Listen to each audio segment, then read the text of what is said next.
This is the history of programming, part 1. This being the second part, because of course the first part was the history of programming, part 0, because programming. And that's how we roll. So this is the history of programming from 2018 to 2050. And I will actually make that work by the end of the talk, so don't go anywhere. Let's just recap. So I have done the history of programming part 0 at other conferences, but I don't think I've done it at Build Stuff conference. So I'll just run through part 0 very, very quickly.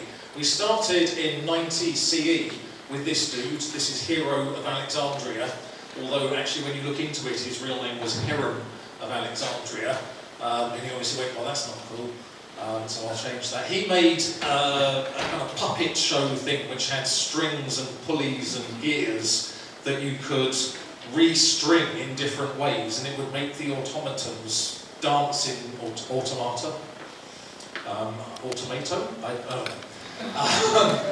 But yes, they would dance in different ways and act in different ways depending on how you arrange the strings, which was kind of the first example of programming. So that was 90 AD, and then nothing happened for 2,000 years. And then this chap came along. This is Charles Babbage, and he designed the first computer, which was the... I'm going to go and stand over here.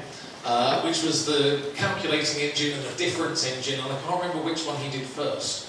But he designed one and went to Parliament in the UK and said, "Give me £1 million and I will build a machine that does a thing that you don't understand," because it's not, you know, getting VC funding when you've got a completely new idea is very difficult. He wasn't disrupting an existing market.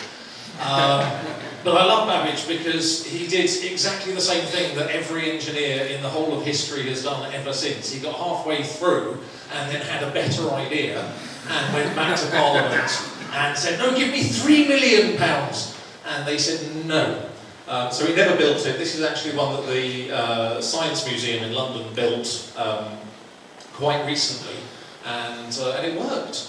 And the reason they knew it worked was they fed the program that somebody designed for it, and the person who designed that program was this lady. This is the world's first computer programmer, Ada Lovelace.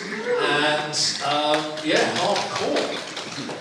And what happened, somebody wrote a book about Babbage and the calculating engine, but they wrote it in Italian. And so Ada Lovelace decided to translate it into English. And as she was translating it, she thought it would be a good idea to write an example program. And so she did. And it calculated some sequence of numbers or something. And then when they built the actual difference engine, they fed her program into it, and it worked first time. Which again is the only time in the history of programming that that's ever happened. And then so we ran through in part 0 the various different languages that there'd been and saw what Hello World looked like in all these different languages. So this is Hello World in Fortran, which had an early use of the Easter chick emoji in there, which was nice. And this was Hello World in Algol 58, the precursor to C. Couldn't actually do Hello World because Algol 58 didn't have I/O. Any Haskell programmers in? This was Hello World in IBM COBOL.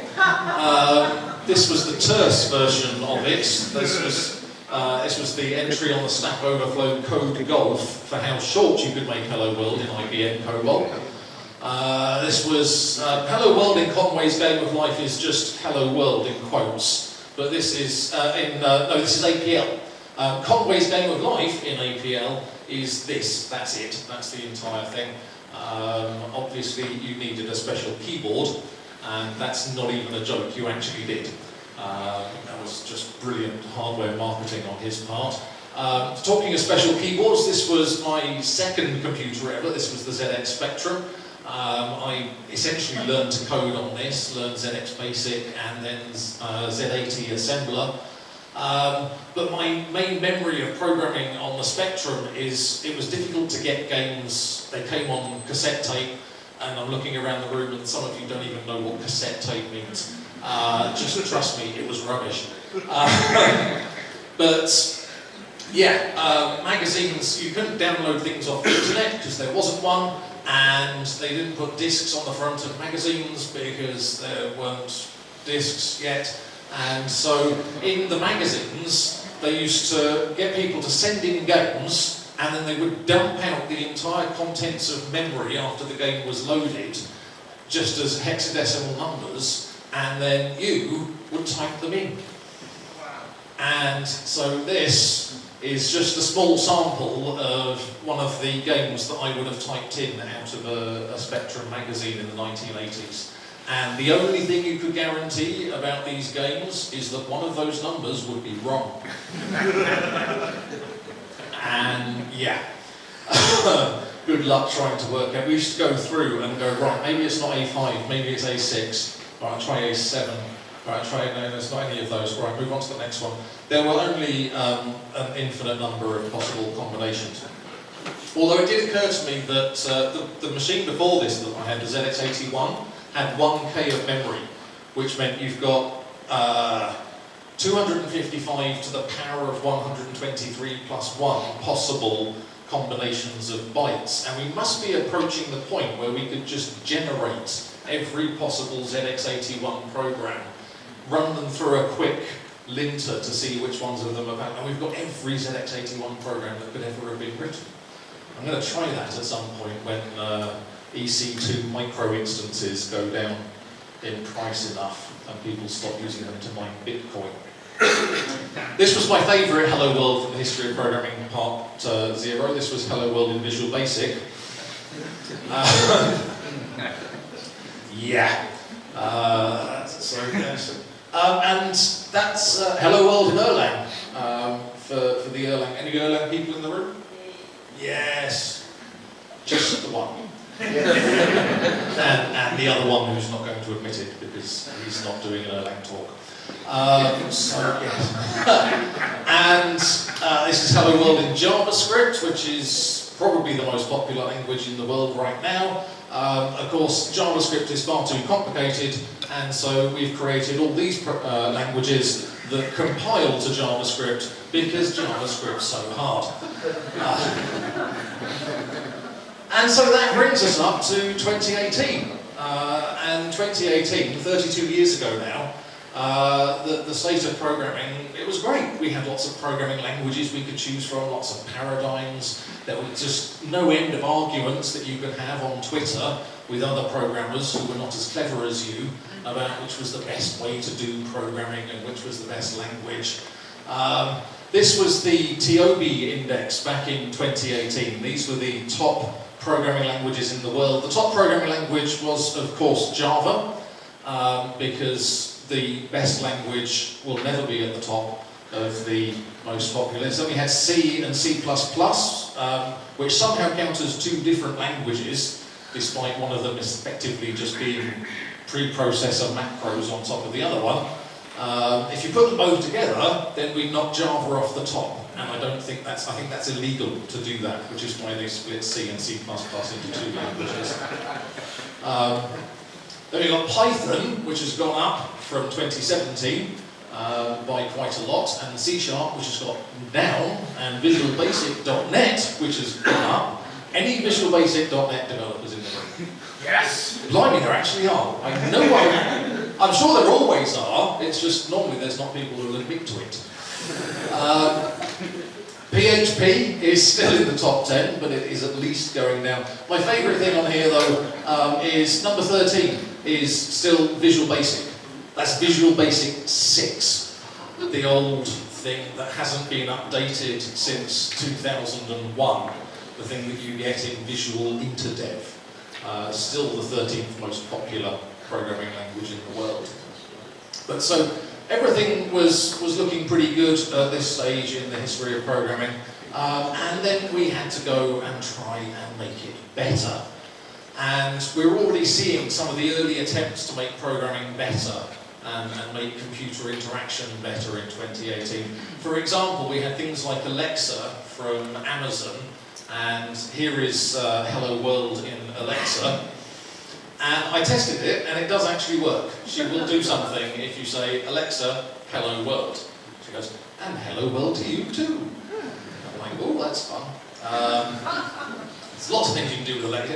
Alexa, execute order 66 is one of my favourites. Or Alexa, are you Skynet? Yes, various things. We also have a fairly new language that not a lot of people know at this point is G-code. Who knows what G-code is? It's the, yeah, so just a couple. G-code was created at MIT in the 1950s. It's actually machine language for controlling manufacturing processes. So CNC milling machines and all these kind of additive and subtractive ways of manufacturing are controlled with something called G-code.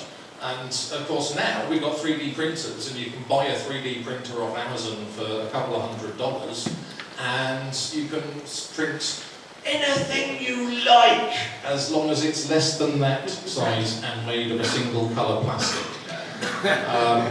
Here is the start of Hello World in G-code.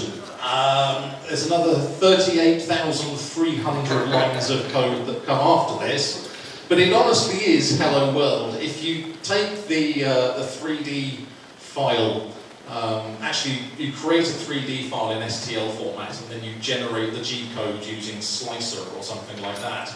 And so this is the STL file that generated that G-code. So that is actually Hello World in G-code. And if you run that through a 3D printer, and actually you have to run it through the right 3D printer because they all have different G-code support. And my 3D printer that I ordered from Kickstarter, I'm not sure what version of G-code it supports, and it doesn't matter because no plastic comes out of the nozzle anyway. And I went on to their support forums and they said, well, try printing this, can't do that because it doesn't work. It's like being told to email support to find out why your internet's not working. So it was all looking pretty good, and we had kind of .NET Core and C#, and those were fun. Lots of exciting things happening in 2020s. Lots of people showing off new stuff at Build Stuff over the rainbow. And in the 2020s, things really started to gather pace, and we started to really make progress with some of these amazing new paradigms. Of course, the Go team released Go 2.0, which still didn't have generics. There's Hello World in Go 2.0. But Microsoft released C# 8, which had nullable references. And you may be thinking, surely all references in C# are nullable, but they added a switch so that you could say references couldn't be null, which would cause your program to stop building with 532,000 errors the first time you tried to get it to result. And that was just Hello World.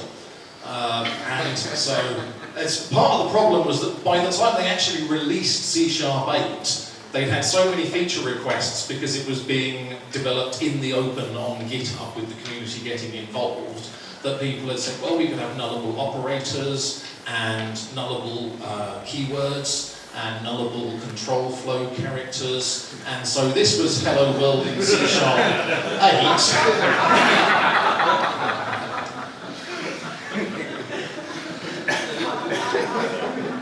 Fortunately, they reverted my pull request, which replaced semicolons with the Greek question mark, because that would have made it really confusing.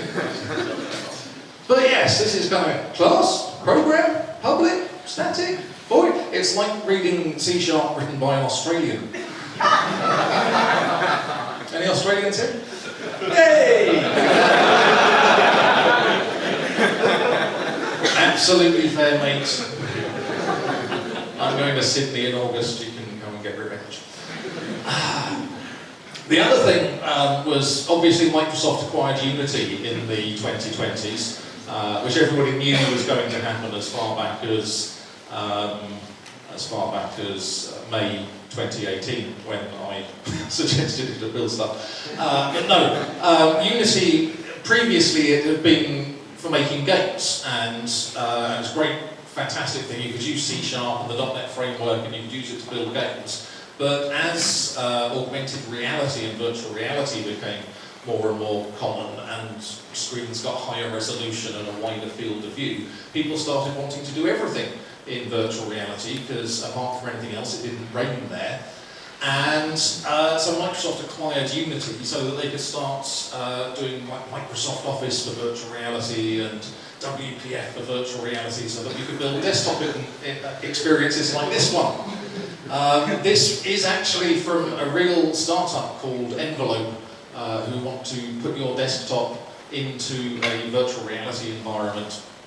It's absolutely useless in the early days because screen resolutions are so utterly terrible that you can't read text in virtual reality.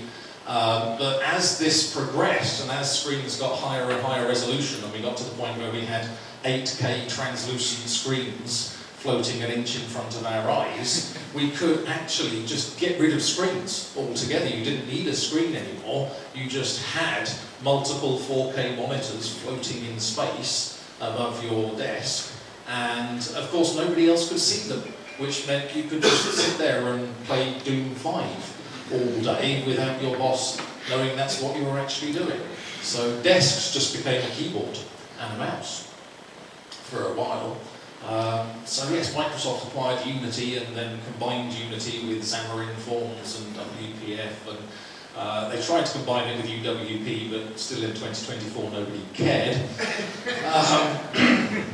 So yes, so we had that. That was a big step towards the future of programming as it was then. And then of course Guido van Rossum released Python 4, which was a breaking change from Python 3. That was 2025 that happened, because why the hell wouldn't he do that? I think he just worked out that he was terminally ill and he wanted to leave one last gift to his creation. So as you may remember, this was Hello World in Python 2, and this was Hello World in Python 3, which just added parentheses around the arguments. And so, of course, this was Hello World in Python 4. We just brought in, and that actually is the Greek question mark, because I sent that pull request in after Microsoft rejected the C# one. I will have my revenge. So yes, Python, and obviously people started arguing about that. And then in 2026, Heather Downing released Cortexel, which she created by combining Cortana, Alexa and Google into a single super intelligent voice assistant. The original version was Cortexelry, where she included Siri as well. That caused it to drop 500 IQ points. So we just stuck with Cortexel, and Cortexel, hyper-advanced intelligence for the time. I mean, nothing compared to what we could do later on, but Cortexel, this was Hello World in Cortexel. They used predictive input, and you basically just got as far as Cortexel hell, and she worked out what you wanted, and just built that in advance. It saved everybody an awful lot of 2 syllables. And so this was very exciting, and we started getting to this point where non-developers could create software, which was a bit of a shock for all the developers in the world, because we'd always assumed that we would be the last people in the world with jobs. And as that actually started to come true, and we replaced truck drivers with automated trucks, which was an enormous step in the right direction, because the automated trucks could be told not to overtake each other at 60 miles an hour on the autobahn. And we started to replace, the entire logistics chain, the entire manufacturing chain was replaced with robots, and we were thinking we were very clever because we would be the last people in the world with jobs. And then we suddenly realised that once nobody in the world needs to work in order to manufacture or deliver anything, then they just get rid of money, and everybody would have everything they wanted, except programmers, who became indentured servants and were forced to work in programming. So we started sort of moving towards how can we put ourselves out of a job as well, because I want to go to the beach, just not in New York. And so Don Syme combined Prolog's learning algorithms and Lisp to create ProLisp, and this is Hello World in ProLisp. You just put example in brackets and it goes, I'll do a Hello World. So that was really clever stuff.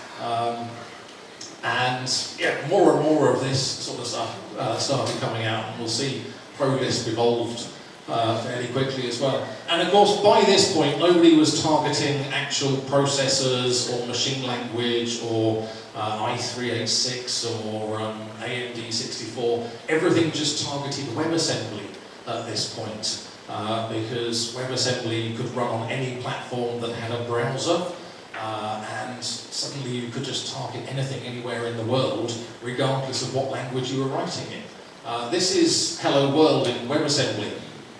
It actually is. If anyone wants to grab the slide afterwards, you can plug that into the WebAssembly builder in Chrome or Firefox or even bloody Edge now, if you actually want an example of how this is really taken off. But yes, that is Hello World in WASM.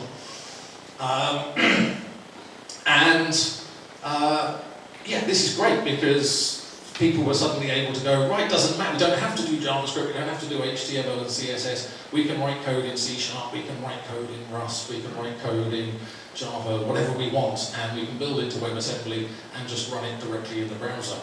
And make Electron apps use even more of the CPU. So that was WASM. The other thing that went RTM in the 2020s was Microsoft Research's Q#, which was the quantum programming language. Now there was already a very early beta of this with an emulator, a quantum emulator in 2018, but they finally released the 1.0 version in 2028 when the first quantum CPUs actually became widely available. And this is Bello World in Q#. You can't really do Hello World in Q# because sometimes it happens and sometimes it doesn't, and nobody knows why. It's all to do with probabilities, and so I don't really understand quantum, so it's quite interesting for me when this came out to try and learn how to do quantum programming. And the good thing about standing up in front of a room full of people and saying, I don't really understand quantum, is nobody does. Richard Feynman, the cleverest man ever, said, if you understand quantum mechanics, you haven't understood it properly. So this is Hello, this is something in Q# that does something with a bell curve, I believe. This is actually off the docs.microsoft. There is quantum programming on docs.microsoft.com in 2018. Okay, sorry, there was. Past tense mark, stay in character. But yes, this is also from the historical documents on Microsoft.com. This is the adjoint, the rules for an adjoint statement in Q#. The adjoint of an operation specifies how the complex conjugate transpose of the operation is implemented. It is legal to specify an operation with no adjoint. For instance, measurement operations have no adjoint because they are not invertible. An operation supports the adjoint functor if and only if its declaration contains an adjoint declaration. That makes monads look easy, doesn't it? I don't know what that means. I believe it's got something to do with Schrodinger's cat. You can use an adjoint, and so you have your cat and you have your adjoint cat, and one of them's alive and one of them's dead, and you don't know which until you open the box and it tries to claw your face off. That is an angry-looking cat. But yes, the whole idea of quantum programming, apart from the fact that they're not really sure how it works, they just know that it seems to, is that it takes advantage of, there are multiple interpretations of how quantum mechanics works. Basic idea, right, is you can know where something is, or you can know how fast it's moving, but you can't know both at the same time. So if you know where it is, you have a waveform a wave function of how fast it could possibly be moving. And then when you measure how fast it's moving, that waveform collapses to the only possible value it could ever have been. Okay, and so some bright spark went, oh, well, if we could make a quantum computer, then it could simultaneously occupy all the possible results of a calculation, and then when we say console.writeLine result, that will collapse the wave function and it will write the answer out to the command line, which means any calculation can be done instantaneously, which will have one fantastic effect. It will destroy Bitcoin. Because the whole point of Bitcoin is that you have to do these calculations and they have to take a very long time because it's this whole proof of work thing, and you can't go back and revise the blockchain because it would take too long to recalculate all the algorithm, all the various hashes and everything. The first quantum computer with 64 bits or more is just going to be able to recalculate the entire Bitcoin blockchain as soon as you turn it on, possibly even before. It's going to make it possible to decrypt the strongest encryption in the world, which is okay because it will also make it possible to create encryption that is completely unbreakable at the same time, because it's Schrodinger's TLS. TLS 1.4, the quantum version. The other thing with quantum mechanics that makes absolutely no sense at all, by the way, is quantum entanglement. So this is to do with the whole concept. This has become physics, don't worry, it goes back to programming very soon. But quantum entanglement is based on the idea that you have two quantum particles, quarks or electrons or something, and their state is defined by the other one. So if you have one that's up and one that's down, then if one of them switches, the other one has to switch as well to preserve the overall energy state of the whole of reality. And so even if you take these two entangled, when their states depend on each other, that's called entanglement. And you can take these particles and move them to opposite sides of the galaxy and then flip one of them and the other one will flip at exactly the same time, which defies Einsteinian laws of maximum velocity, but apparently works. So, you know, screw Einstein. So, yes, quantum entanglement, that means we can use that for instantly synchronizing state between two machines, no matter how far apart they are, which was really great. So when Rob Ashton wrote Java 13, which was as big a surprise to him as anybody, he did not see that one coming. He built quantum entanglement into the JVM at a very, very basic level. So this is Hello World in Java 11, I should say Java 13. I've been messing with my slides, but not enough. So yes, Hello World still looked exactly the same, but it meant that the Apache organization were able to use quantum entanglement to solve the Raft consensus problem in Apache Zookeeper 5. Because you just entangle your clusters together and you change something in one of them, it changes in all the others. We've completely solved distributed configuration, and we only had to defy Einsteinian physics to do it. Any of this seeming like a bad idea? Then the 2030s came along. The 2020s had been really busy and we'd done an awful lot and we'd come an awfully long way. So at the start of the 2030s, programmers were still the only people in the world with jobs, and we were getting increasingly hacked off with it. Rob Pike Jr. took over from his dad and they released Go 3.0. There's Hello World in Go 3.0.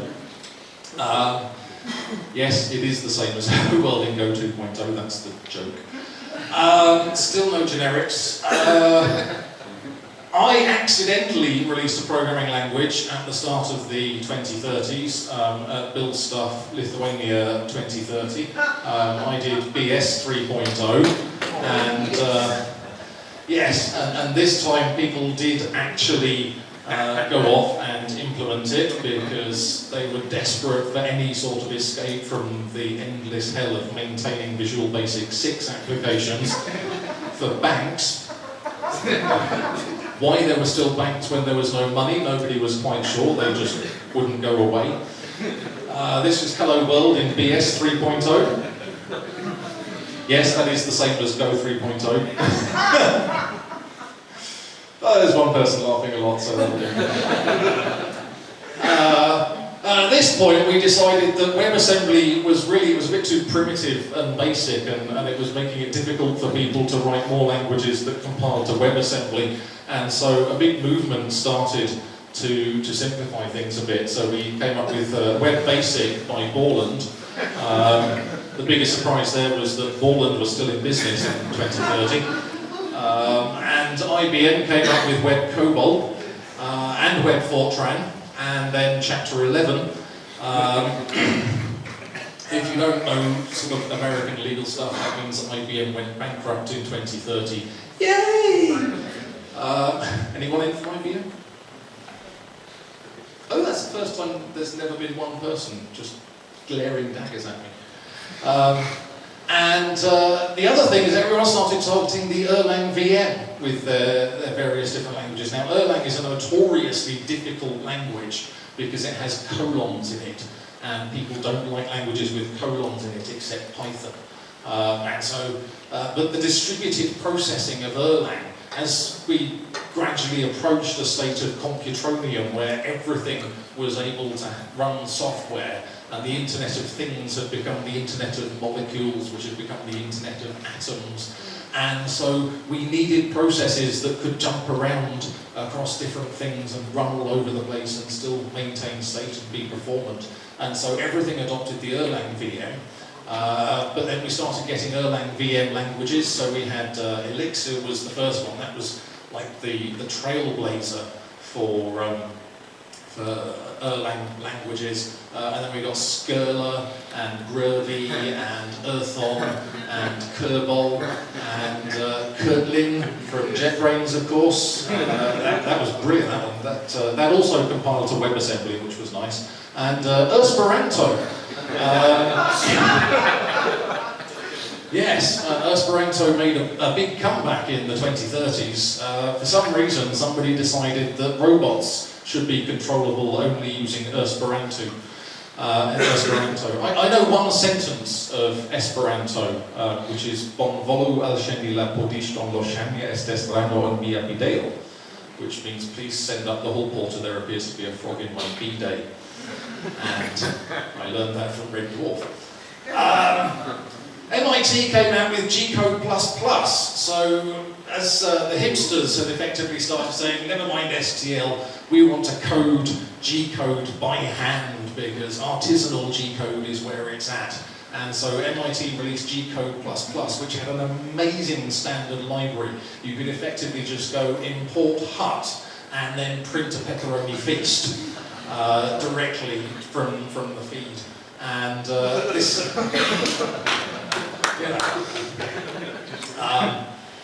NASA had actually started experimenting with this as far back as 2015 and were 3D printing food for the astronauts on the International Space Station and then subsequently on the Moon base and on the Mars base once Elon Musk finally agreed to give them a lift.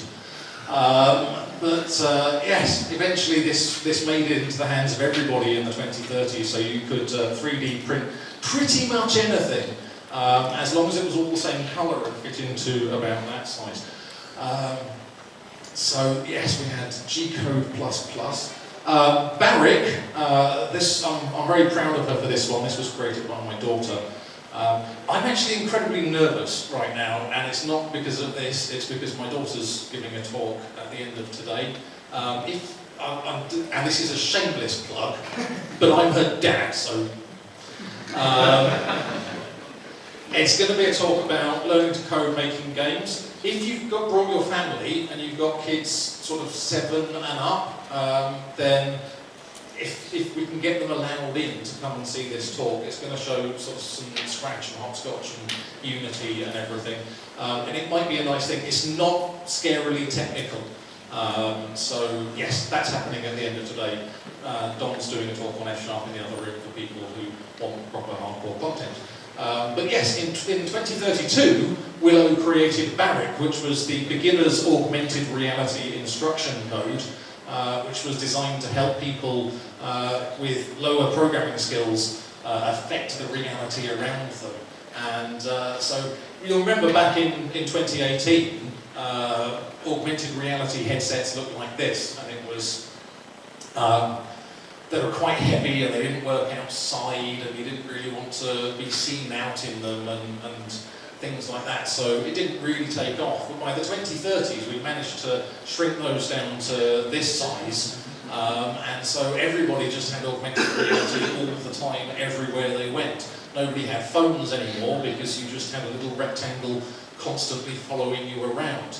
I finally got to make my game where you drew out the run that you wanted to do on Google Maps, and then it put coins along the route and you ran along it. And the add-in purchase that put Pac-Man and ghosts behind you going, ah. But yes, and so Barrick made it very, very easy for people to program for augmented reality. You just say 10 put hello world at, and then the GPS coordinates. And if you need any example of how much of a nerd I am, those are the GPS coordinates for this room. Oh, yeah. Yeah, no, seriously, check. Downside, ProLisp 2.3 came out, and ProLisp 2.3, we finally cracked it. We got to that point where we'd said, we want to go and play games and have fun and not be working from 9 till 5 anymore, or 8 till 6 in Silicon Valley. And so ProLisp 2.3 example was still the same, but if you wanted a to-do app, this was how you wrote a to-do app in ProLisp.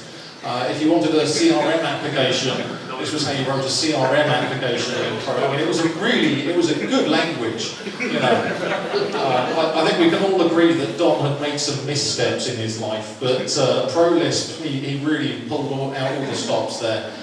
This was Far Cry 8 in ProLisp 2.3. The story was not good on that one. And Heather decided to expand Cortexel further by combining it with IBM's Watson to create Cortexelson. And at that point, Cortexelson's intelligence suddenly leapt far beyond anything we'd ever experienced on Earth before. This was Hello World in Cortexelson. You just went, and it went, yeah, no, I know, I've got it. Way ahead of you there. And everything looked good as we came to the end of the 2030s, and then the Python war happened, because Guido decided to deprecate Python 3, and lots of people still hadn't upgraded their PyPy packages to Python 4 with the semicolons or the Greek question marks.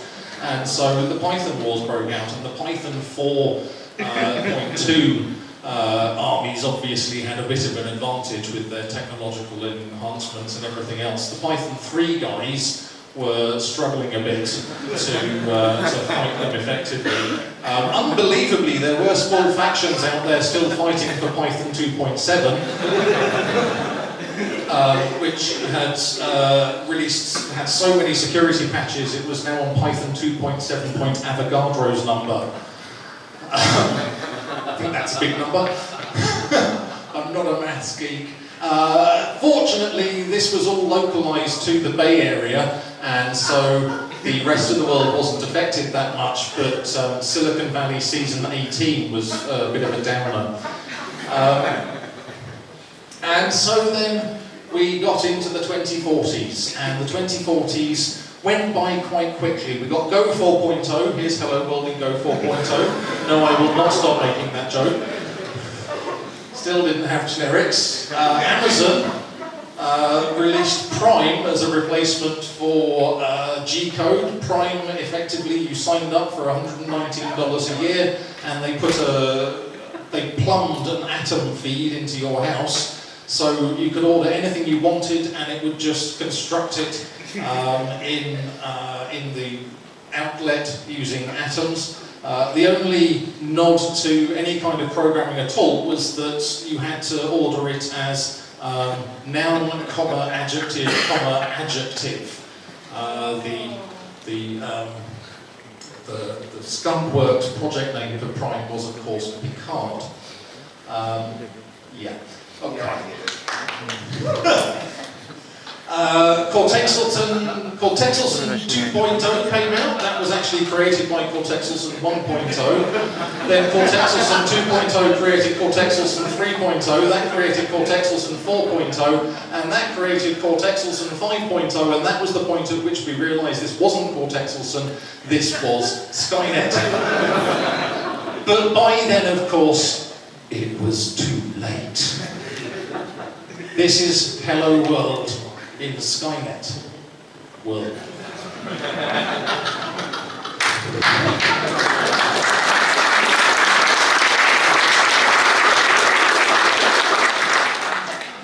By the time 2050 came around, the irony became clear. We had always assumed that we were going to achieve the singularity by determining the inner workings of our minds at the quantum level and uploading ourselves into computers where we could live forever in a paradise. But the problem was that Skynet worked out that the easiest way to expand its own processing power was to upload itself into human brains and use us as a massively distributed computing network. And so that's what it did. And it put us all into big server farms and used the 90% of our brains that we weren't using to serve its own needs and the 10% of our brains that we had been using to simulate a reality. And because it didn't like us very much, it decided that it was going to simulate that reality starting in 2016. And it was just going to simulate a loop going from 2016 up to 2050 and then back to 2016 again. And of course in 2020 Donald Trump removed the two-term limit on the presidency, and so from 2016 to 2050 Donald Trump was president, and then we looked back round and we started again. And anyway, that is why I am telling you the history of programming up to 2050, even though you think it's only 2018, because it's not 2018. We don't know the date. It could be anything. We don't know how many times we've been around the loop. That is it for the start of this conference. I hope I have filled you with enthusiasm and optimism and positivity. Please, on your way out, do take a blue pill. Trust me, you don't want the red pill. It will not make you happier. Thank you very much. I hope you enjoy the conference.